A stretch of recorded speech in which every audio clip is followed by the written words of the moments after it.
Long ago, the earth was covered with water. Wanabushu, an Ojibwe spirit and teacher, was floating on a log over the flooded world. As he floated along, various animals came and rested on the log. After floating for a long time without any sign of land, Wanabushu called for someone to dive down to the bottom and grab a portion of the earth. He believed that with the help of the Creator, this earth could create a new land. Everyone on the log was silent. The beaver was the first volunteer to dive for a piece of earth. He soon surfaced, out of breath, without the needed soil. Then the otter dove and also returned empty-handed. The loon attempted to dive, and although he remained out of sight for a long time, he also came back empty-handed.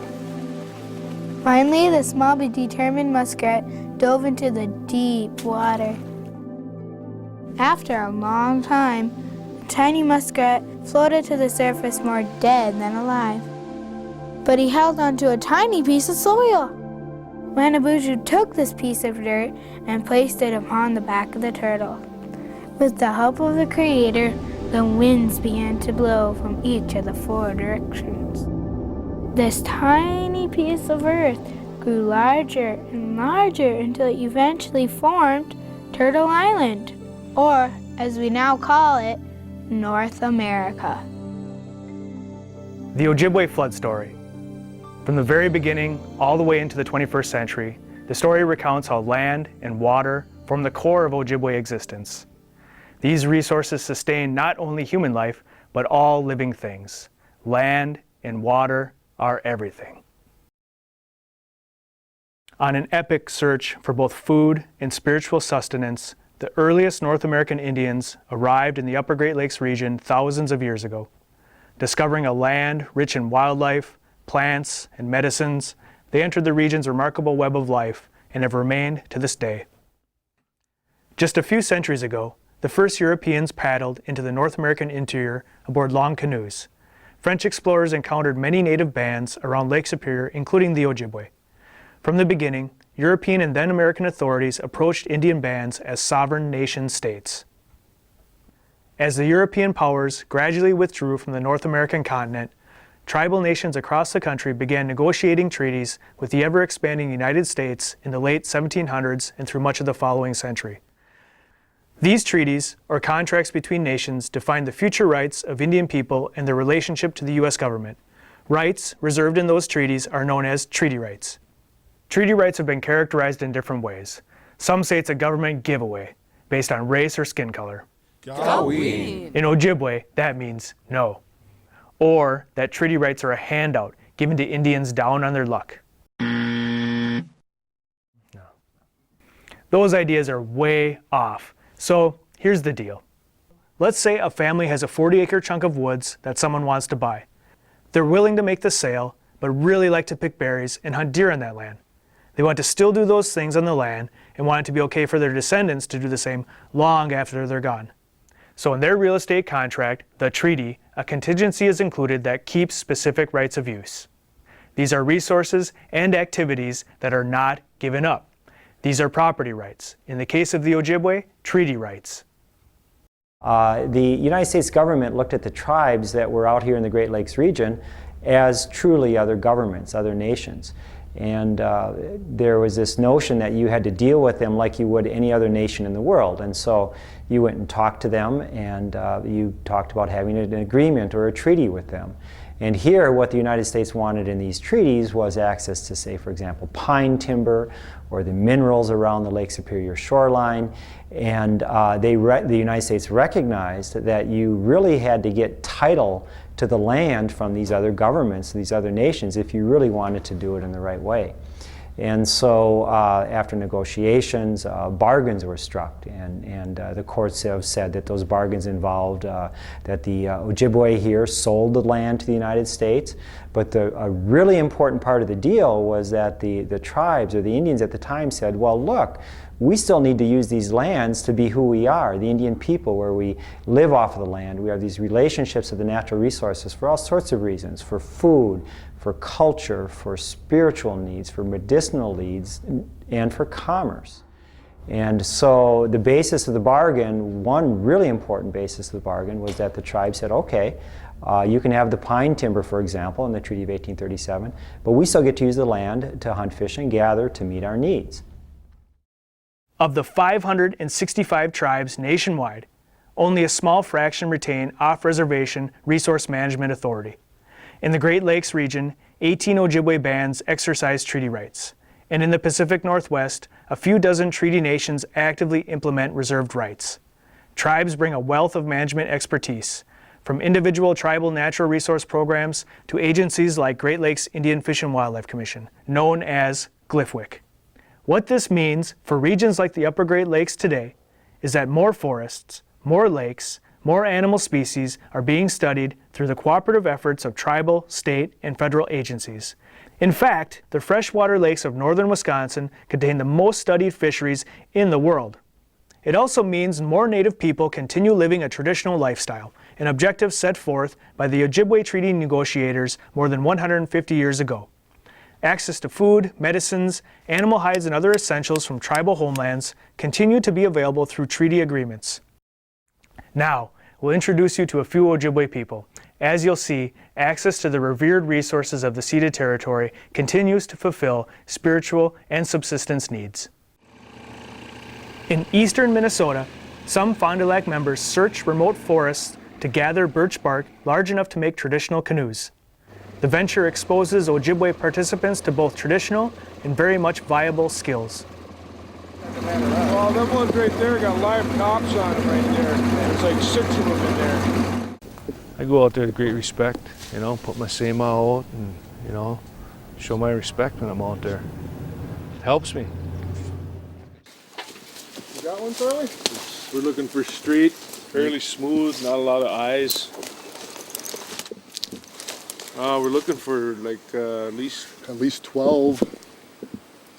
Well, the way it sounded, he wanted to go. If we could get one 16, 18 feet, that would be ideal. You know, you're looking at your boat. You're looking at how your boat's going to be shaped.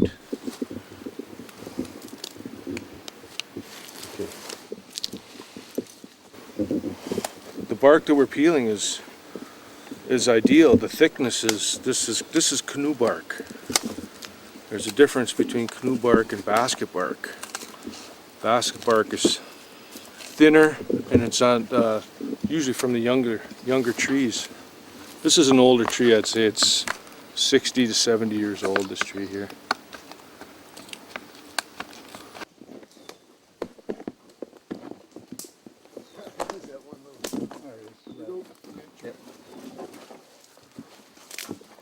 It always crosses my mind that, you know, years past, the ancestors before us that lived here were also doing that. And the ancestors before them also did it. It's a unique lifestyle like no other. While many Ojibwe hold fast to long-established uses of natural resources, tribal members tap ceded territory lands on a very human level to improve both their mental and physical well-being.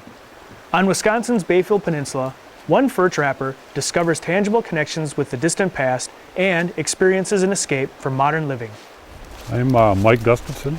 I'm a member of the Red Cliff Band of Lake Superior Chippewas out of Red Cliff. We're fisher trapping out here in the Swamigan Forest out behind Bayfield. I didn't start until I was almost 30 years old. I wish I would have started when I was 12. This brings you back to a place where you're here by yourself. It's a challenge. You know, you're out in the woods. There's no telephones. There's no televisions. It's just you know, you out in the woods. Having a 8-hour day job, being a trapper, you have to be efficient because, you know, you want to get out as many sets as you can, and you have to check these traps every day. This is a good sized male. Typically they'll run upwards of 15 pounds. He's got some nice clear color to him. No damage from the trap whatsoever. When the trap hits the animal, it don't even twitch. I mean, it's dead almost instantly. The tribe has very close records of how many animals are harvested. In fact, it's so close that they can have a daily count until the quota is met for this area that I'm trapping. We help control populations, and I mean, who knows better than what's going on out here than the trappers? For me to get out and to capture these animals and to exercise my rights and be able to, you know, that it's something that it doesn't come easy for a lot of people to understand, but it's more than just being outside. It's more than just being out and being able to do it. It's something that's historically it's something what our people did. Ojibwe youth are the future stewards of land and water in the ceded territory. Family mentors pass on outdoor skills and an appreciation for the natural world.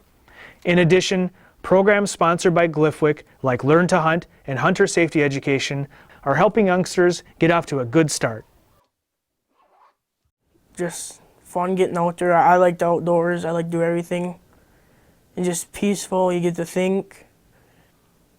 With my dad and grandpa teaching me, I always went with them, experienced it, see how it was done. I took a hunter safety course with GLIFWC when I was 12. They taught me a lot of things about guns and how to use them right way. And after hunting safety, I got my card, so they let me hunt off-res. My dad would take me, we go sit spots, and my spot I have now recently, I used to sit there with my grandpa when I was younger. Yeah, with the first deer I got, we did a feast, and that was really cool. Had everyone over celebrating it, first deer. And my grandpa always takes me to different elders. Always random, just give them some deer meat. Like sometimes, or some people that can't get out and hunt for themselves. My grandpa would teach me about the tradition, about putting tobacco down and respecting the animals. I don't know, I would like to do it the rest of my life and show other people, help them out. Here's your guys' friend. For many Ojibwe, harvesting natural resources brings families together to share in the work, enjoy camaraderie, gather healthy food, and be madaziwin, to live a good life. The spring fish harvest is one of the most important and well-known activities. I think it's very important to get the young people involved with the hunting, fishing, and gathering rights that we have. We fought hard to get these rights, and if we don't use them, we're going to lose them. That's why it's important to bring the young guys into it. You know, there's a lot of positive things they can learn out here. The younger you can get them out there, the better, and it kind of negates some of the bad influences there are. There's a ton of stuff that they can get in trouble in, but when you have them out here with you, you got them under your wing, you're teaching them the right way to respect nature, and you're teaching them the good things in life. And those things will last them the rest of their life, and they'll be able to teach them to their children. The community at large, they like getting the natural foods in, and the walleye and the wild rice, and it's all incorporated into our diet. Of course, with the mercury levels, you have to watch with the size of the fish you get, but the Great Lakes they put out a real nice brochure, and they do mercury level testing, so the tribal fishermen are aware of the size of walleyes that are beneficial and the ones to stay away from. It's just a good feeling being out, even if it's cold. A couple nights ago we were out and the northern lights came out and in between the clouds, and just a real special feeling when you see stuff like that. You know you're in a special place in the world. The job of safeguarding ceded territory resources is a big one. Guided by its 11-member tribes, the Great Lakes Indian Fish and Wildlife Commission works in conjunction with state and federal partners to protect and enhance ceded areas of Minnesota, Wisconsin, and Michigan. Staffed by highly skilled men and women, the Commission has played a key role in environmental protection since 1984, 1 year after a federal court ruling known as the Voigt decision reaffirmed Ojibwe treaty rights. The United States Supreme Court also validated reserve rights in the 1999 Mille Lacs decision.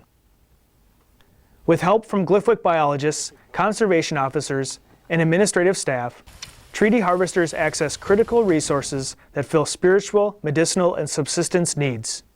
Annual surveys track fish, wildlife, and plant abundance. And GLIFWC scientists routinely check the health of important resources like walleye to make sure they're safe for family dinner tables.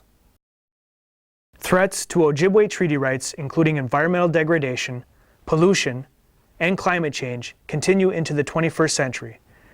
GLIFWC remains committed to maintaining a high level of service to its member tribes and meaningful access to the natural resources reserved in the treaty-ceded territories.